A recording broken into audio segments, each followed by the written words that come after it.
Selamat pagi rekan-rekan mahasiswa Stiki, bertemu lagi dengan saya Iin Widantari dalam mata kuliah Interpersonal Skill. Kali ini saya akan membahas mengenai kebiasaan keempat, yaitu think win-win, berpikir menang-menang. Sebelum saya lanjutkan, saya akan mereview kembali 7 kebiasaan manusia. Ada 7 kebiasaan, yaitu jadilah proaktif, kemudian kedua mulailah dari akhir dalam pikiran, ketiga dahulukan yang utama, keempat berpikir menang-menang yang akan saya jelaskan berikutnya, yang kebiasaan kelima adalah berusaha untuk mengerti orang lain dahulu baru kemudian dimengerti, kebiasaan keenam sinergi, dan kebiasaan ketujuh adalah asahlah gergaji. Think win-win, berpikir menang-menang. Apakah itu berpikir menang-menang? Jadi semua ingin menang, seperti itu. Manusia merupakan makhluk yang sangat unik, karena tentunya tiap manusia itu pasti berbeda-beda. Seperti Bill Gates katakan bahwa don't compare yourself with anyone in this world. If you do so, you are insulting yourself.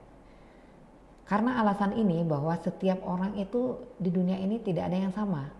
Jadi secara mental berbeda, secara tipe dari manusia itu pun sendiri berbeda.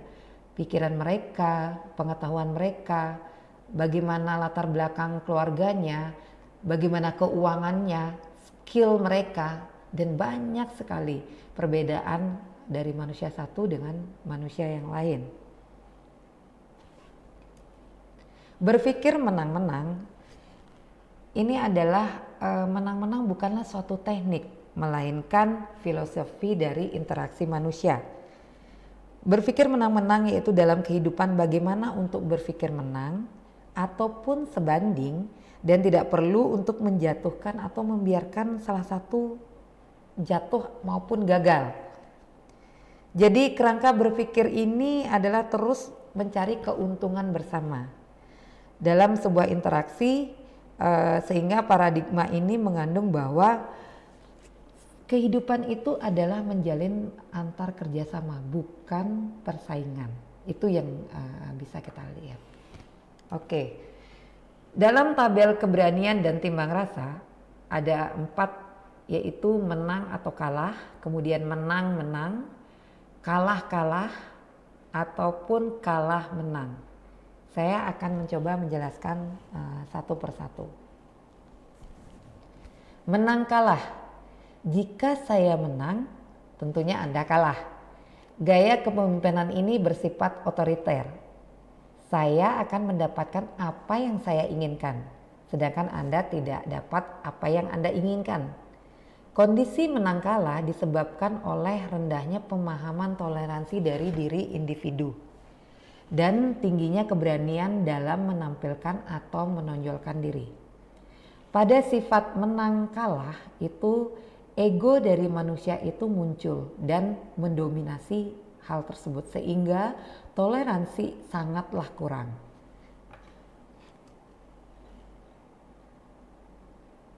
Menang-menang. Kondisi ideal ini disebabkan karena tingginya rasa toleransi terhadap lingkungan sekitar dan tingginya keberanian dalam mengaktualisasi diri untuk mencapai tujuan bersama.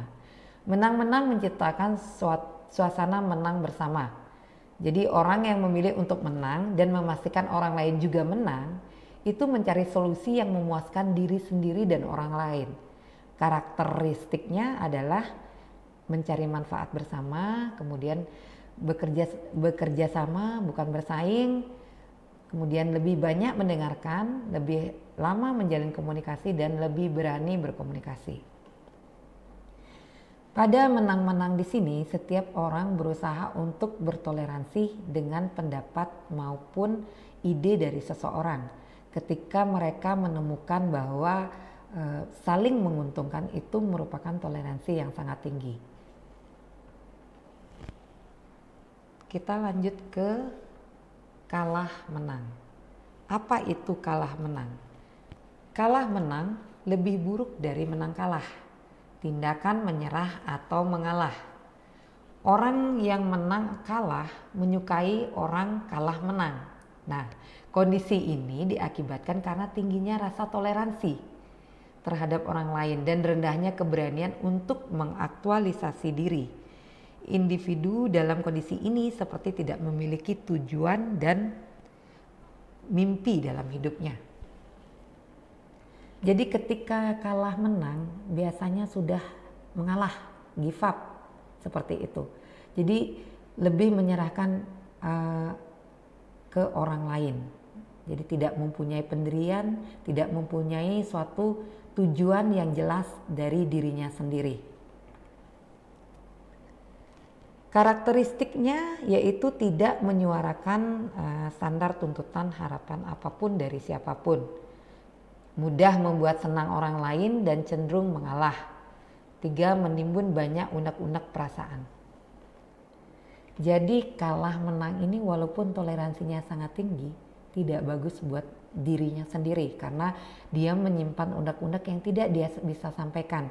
Dia menyerah di awal, tidak bisa mengkomunikasikan apa yang menjadi pendapatnya. Kita lanjut ke kalah.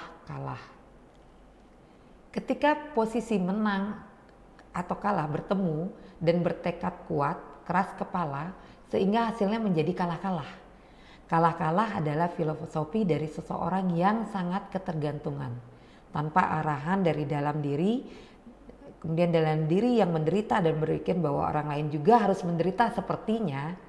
Nah, ini yang sulit ya, ketika kita mengajak bahwa kita sangat menderita, kita mengajak orang lain untuk menderita. Nah, ini memaksa orang untuk kalah-kalah. Cara pandang individu ini adalah jika saya tidak menang, maka orang lain pun tidak boleh menang. Kegagalan saya harus juga dirasakan dengan orang lain.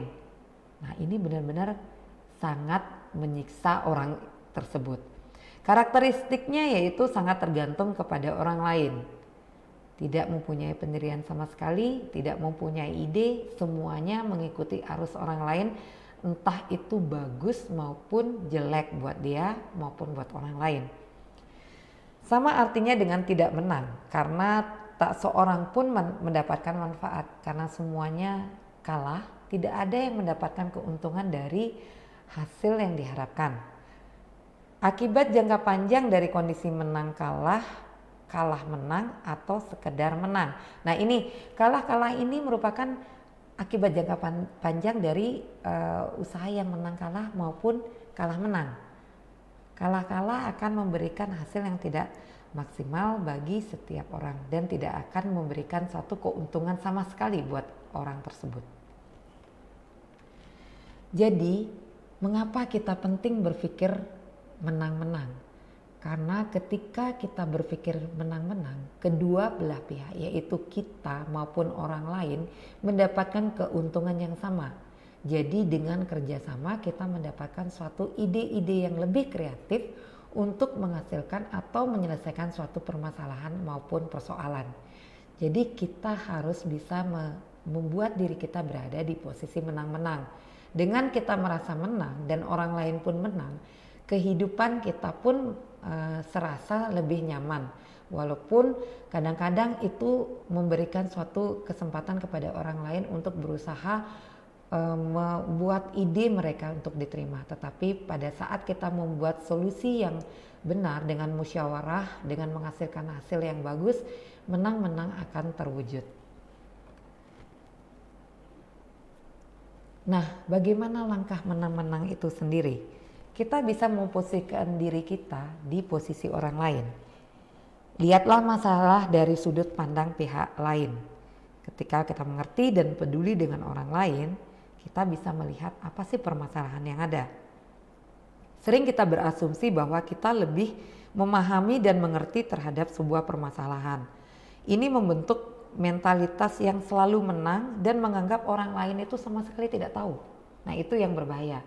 Jadi apabila kita merasa diri kita benar, ya, dan orang lain itu tidak tahu apa yang kita ketahui, itu sangat sulit untuk mencapai posisi menang-menang. Jadi kita berusaha untuk mendengar dulu, kemudian mencerna, mengetahui permasalahannya, dan bagaimana mencapai solusi untuk menghasilkan sama, yaitu menang di pihak kita dan menang di pihak yang lainnya.